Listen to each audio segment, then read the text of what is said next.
This Dynamite is gonna be Ricky Starks taking on Danhausen for the FTW Championship, and I wanna let everybody know at home watching that this isn't a very comedic Ricky Starks you're talking to. You're talking to a main eventer, you're talking to a superstar, a world-class athlete taking on Danhausen. If you ask me, Danhausen, your record does not precede you here at AEW. In fact, had I known that you would be the one challenging, maybe I would have actually ended the match a little bit quicker than I did last Wednesday. Well, Cole Carter stepped up, but Ricky Starks backed it up. I got a little bit more in the tank, baby, and I'm feeling like this is the right time to keep it going. I deserve to be FTW champion. I deserve to be a main eventer. I deserve to be where I am right now, because I have busted my ass to get here. Let's get another challenge out here. Richard! Danhausen against one they call Ricky Starks, or as his personal close friends like Danhausen like to call him, Richard. Danhausen has known this fellow for many years, came up with him on the roads we traveled about. One time took a whole road trip across the country. California, all the way to Rhode Island. Came back, wrestled each other, day in, day out. Every single night it was Ricky versus Danhausen, Ricky and Danhausen, Ricky and Danhausen, headlining the independent scenes. And now Danhausen finds us in AEW. It is I! Danhausen, it's Danhausen. Richard? My mistake. Ricky has something that Danhausen wants. It's that swearing title. Danhausen heard you had some sort of open challenge for the wonderful FTW Championship of some sort. And as the Inhuman Suplex Machine, Danhausen is owed. It is his birthright. So Danhausen would like to accept that right now! It's gonna be absolute Ricky Starks versus Danhausen for the FTW Championship. You want to mimic Danhausen? Try to embarrass Danhausen in the middle of the ring in front of all the Fanhausens and the millions of Fanhausens at home? You will pay, Richard. Regardless if it's you, if it's somebody named Joe, Smith, John, Judas, it don't matter to me. At the end of the day, I'm gonna prove exactly why I have been FTW champion for a full year, and that's because I'm absolute. Because I have busted my ass to get here. And that's not to say that you haven't done the same thing, my man. I won't let the face paint fool me, because beyond that, I know there lies something a little bit more sinister.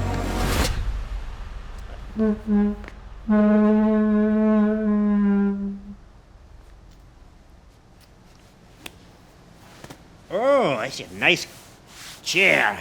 That's pretty good. What is this made of? Now, anyways, I suppose we should get down to business. Richard's armor. Danhausen already knows it, because he watches the television every week. Ricky Starks is on the television every week, every single time. Danhausen takes a note. Here, if you remember correctly, it's Revolution. Danhausen cursed Ricky, got in his head. So perhaps we shall take cursing mentality, curse Ricky. Danhausen launching a curse! And then Danhausen can just, do his finishing maneuver, the pin.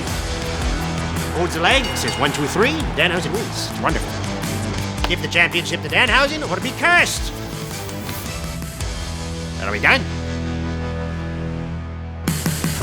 There is nobody like Ricky Starks. There will never be anybody like Ricky Starks, and so on and so forth. It shall come to pass that you, Danhausen, will see exactly why I am in the position I am in. Ricky is a showman. He loves to be on stage and show off. That's what Ricky Starks is about. But if you think that you can be just as evil and just as sinister, wait till you see the other side of Ricky Starks. And that's what makes him such a great pro wrestler and such a big star here in AEW. That is the side that I'm afraid of. And unfortunately for you, that's the side you're gonna get up close and personal with. I am FTW champion. That is not gonna change. I am absolute Ricky Starks. That is not gonna change. I am the man from NO I got a big mouth and a bad attitude, baby, and there ain't nobody that's gonna change that. And it will not start with you.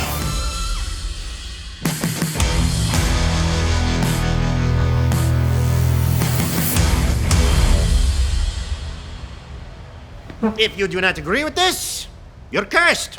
Love that, Danhausen. See you later.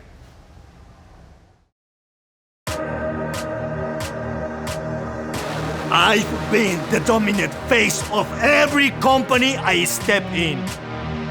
And what a coup to have Rush in the fold here. 9-0, including his AEW debut. And that 9 goes across many countries and many organizations. I am El Toro Blanco Rush, and I'm here to take down all those who call big name. That makes 10 straight wins across AEW, Ring of Honor, and Mexico. Moxley, your turn.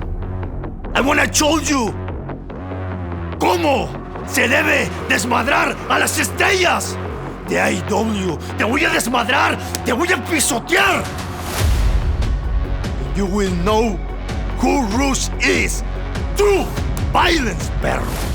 Just remember, if you mess with the bull,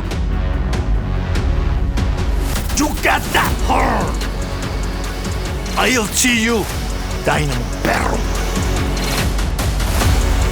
And no pasa nada.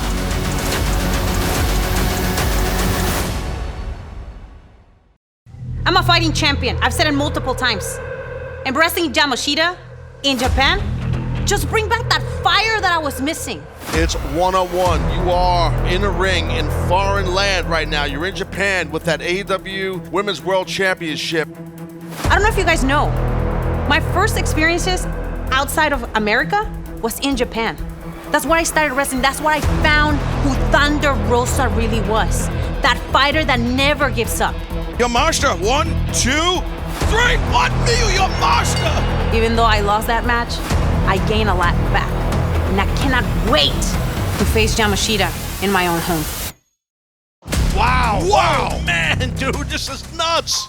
Mio Yamashita has just pinned the AEW Women's World Champion Thunder Rosa and earned herself a shot at the championship. Yamashita is, making waves everywhere in America. You're the next to watch. You're the next in line. You're my next victim. I wouldn't want to wrestle anyone else because I know you are the best, Tokyo Joshi Pro Wrestling. You are the best. You are the up and coming, and you're hungry, just as I am. She is a striker. When she hits in the ring and she hits you with those kicks and those strikes, you feel on every single part of your bones and flesh. I know what to expect from you, and you know what to expect from me. So this part 2 is gonna be better than part 1. Yamashita, I have a message for you. Ima, anata wa watashi mo homei imasu. This is gonna stay in America. The win is gonna be here. To wrestle you or anybody in the Jericho Appreciation Society, so I thought you would have known, or maybe you just no one told me anything about this. Oh yeah, that's very convenient. Brian, you want to call me out at a Comic-Con? I'm in there wrestling your boy Wheeler Yuta, having one of the most hard-fought battles that I've ever had in my life. My knee popped out in the match, my back went out in the match, and you're doing a autograph signing at San Diego Comic-Con and you want to call me out. It's real sweet over there, isn't it? Wednesday I'll be wrestling Daniel Garcia. And I'm gonna kick his head in. It's not sweet here at AEW when I'm fighting in a double cage, getting thrown in thumbtacks, getting hit with belts, getting my forehead cut open by Jon Moxley. It ain't sweet, man.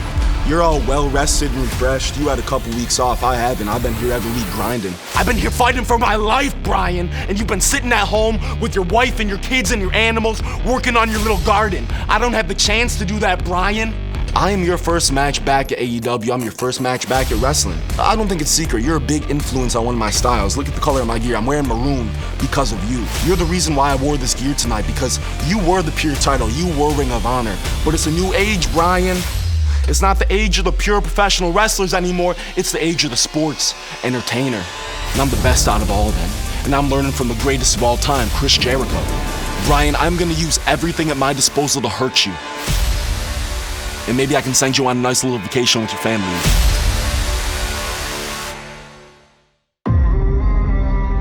Many would think that I consider this the top of the mountain. You know what? The hard work just starts now. This title has always been held by the best professional wrestler in the world. Now, I'm not gonna stand here and tell you all the great things I'm gonna do with this. No. Where I come from, there's a saying: talking is silver, actions are gold. So watch what happens next.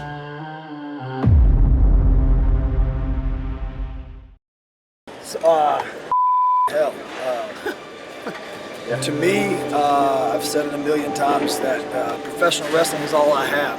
And it was for a really long time. I'm 38 years old, and for a very, very long time, it was all I had. And it was very important to me. And maybe at one time it shouldn't have been, but it was the most important thing in my life. And it's the reason I got to where I am. Now, being a father and being a husband and providing for my wife and daughter, I think it's more important now than it's ever been in my entire life. Because now I get to go home to Saluda, North Carolina, and I get to take care of my wife and I get to take care of my daughter because of professional wrestling.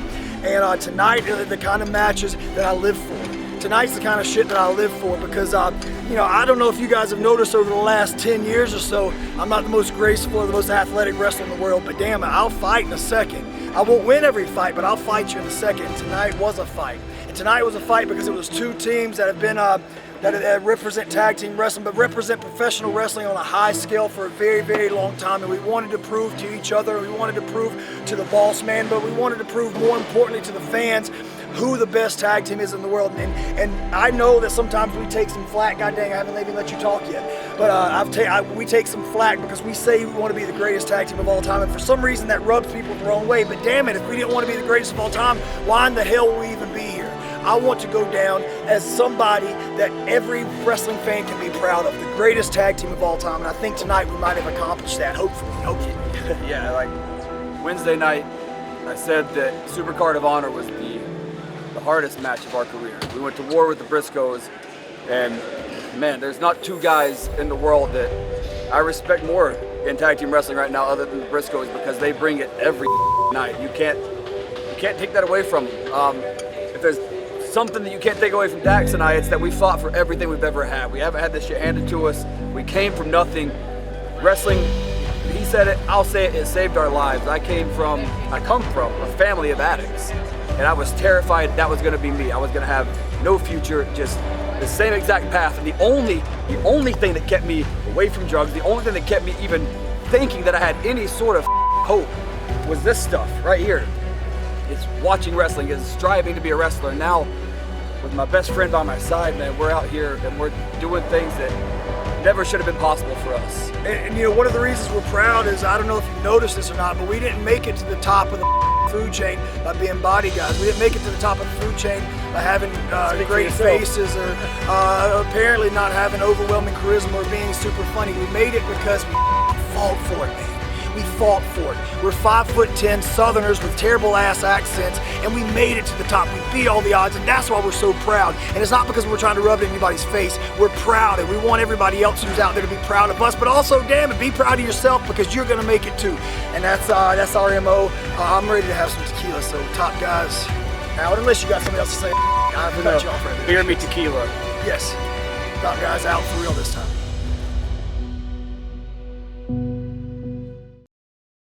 Started at the turn of the century, the year 2000, 15 years old, 16 years old. We had to get fake IDs to wrestle. You understand what I'm saying? And now here we are, 22 years later, and I'm asking myself, is this a waste? 2 times now, man. 2 times now, these done beat us. Man, that. That shit. This everybody's gonna be talking about this classic match. These matches. I hate these matches. This bullshit. FTR, we're coming for you boys. You understand? Fuck, man, cut that motherfucker.